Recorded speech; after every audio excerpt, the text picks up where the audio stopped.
জয়পুরহাটের পাঁচবিবি উপজেলার ধরঞ্জি ইউনিয়নের উছনা ঘোনাপাড়া এলাকায় বিএসএফ কাঁটাতারের বেড়া দেওয়ার প্রস্তুতি নিলে বিজিবি সদস্যরা বাধা দেয়। এতে দুই বাহিনীর মধ্যে উত্তেজনা বিরাজ করে। বৃহস্পতিবার সন্ধ্যা 6:30টার দিকে হাটখোলা ক্যাম্পের আওতাধীন ঘোনাপাড়া সীমান্ত এলাকায় এ ঘটনা ঘটে। এ সময় আর কি ঘটলো এবং এ ব্যাপারে আর কি বলেছে বিজিবি, এই নিয়ে বিস্তারিত থাকছে আজকের প্রতিবেদনের বাকি অংশে। কেটিভি নিউজ 24 চ্যানেল থেকে আপনাদের সাথে আছি আমি মাহমুদুর রহমান। বিজিবি ও স্থানীয়রা জানায়, বৃহস্পতিবার সন্ধ্যা 6:30টার দিকে পাঁচবিবি উপজেলার হাটখোলা বিওপির উছনা ঘোনাপাড়া এলাকায় কাঁটাতারের বেড়া ফেলে ভারতীয় বিএসএফ বাহিনী। এ সময় হাটখোলা বিওপির ক্যাম্প কমান্ডার সাইদুল বাড়ি বাধা প্রদান করে। এরপর থেকে ওই এলাকায় বিজিবির উপস্থিতি জোরদার করা হয়েছে। শুক্রবার সকালে সরেজমিনে গিয়ে ঘটনাস্থলে দেখা যায় বর্তমানে এলাকার পরিস্থিতি শান্ত রয়েছে, তবে মানুষের মধ্যে আতঙ্ক কাজ করছে। হাটখোলা বিওপির কমান্ডার সাইদুল বাড়ি জানান, বৃহস্পতিবার সন্ধ্যায় বিএসএফের 281 নং পিলার এলাকায় জঙ্গল পরিষ্কার করে কাউকে কিছু না জানিয়ে বেড়া দেওয়ার চেষ্টা করলে আমরা বাধা দিয়ে কাজ বন্ধ করে দেই।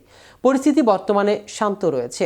এদিকে ভারতের পাচারকালে সুনামগঞ্জের দোয়ারা বাজার সীমান্ত এলাকায় অভিযান চালিয়ে 22,12,500 টাকার ইলিশ মাছ জব্দ করেছে বিজিবি। শনিবার ভোর 4টার দিকে ওই ইলিশ মাছ জব্দ করা হয়। বিষয়টি নিশ্চিত করেছেন সিলেট ব্যাটালিয়নের অধিনায়ক lieutenant colonel Mohammad Hafizur Rahman PSC.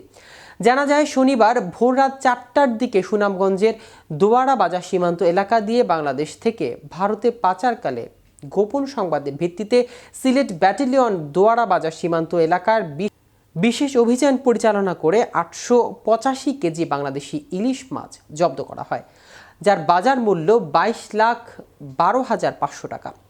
অন্যদিকে পঞ্চগড়ের বোদা উপজেলার বড়শশী সীমান্ত দিয়ে ভারতে অনুপ্রবেশের চেষ্টা অভিযোগ দুই বাংলাদেশি তরুণীকে আটক করেছে বিজিবি।